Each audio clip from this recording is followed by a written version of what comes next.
Ang mabuting balita ng Panginoon, ayon kay San Juan.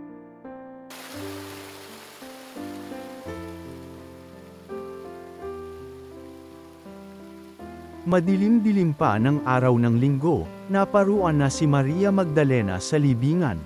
Naratnan niyang naalis na ang batong panakip sa pinto ng libingan. Dahil dito, patakbo siyang pumunta kay Simon Pedro at sa alagad na mahal ni Jesus, at sinabi sa kanila, "Kinuha sa libingan ang Panginoon at hindi namin alam kung saan dinala."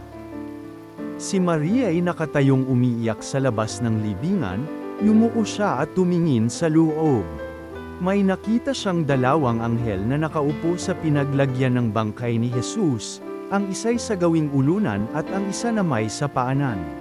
Tinanong nila si Maria, "Ale, bakit kayo umiiyak?" Sumagot siya, "Kinuha po nila ang aking Panginoon, at hindi ko alam kung saan nila dinala."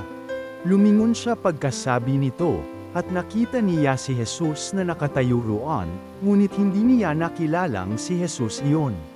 Tinanong siya ni Jesus, "Bakit ka umiiyak? Sino ang hinahanap mo?"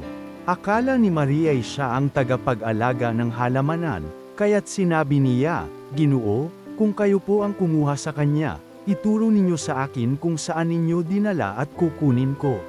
"Maria," ani Jesus.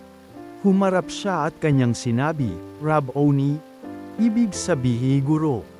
"Huwag mo akong hawakan, sapagkat hindi pa ako nakapupunta sa Ama," wika ni Jesus. "Sa halip, pumunta ka sa aking mga kapatid at sabihin mong aakyat ako sa aking Ama at inyong Ama, sa aking Diyos at inyong Diyos." Kaya't si Maria Magdalena ay pumunta sa mga alagad at sinabi, "Nakita ko ang Panginoon." At tuloy sinabi sa kanila ang bilin ni Jesus. Ang mabuting balita ng Panginoon.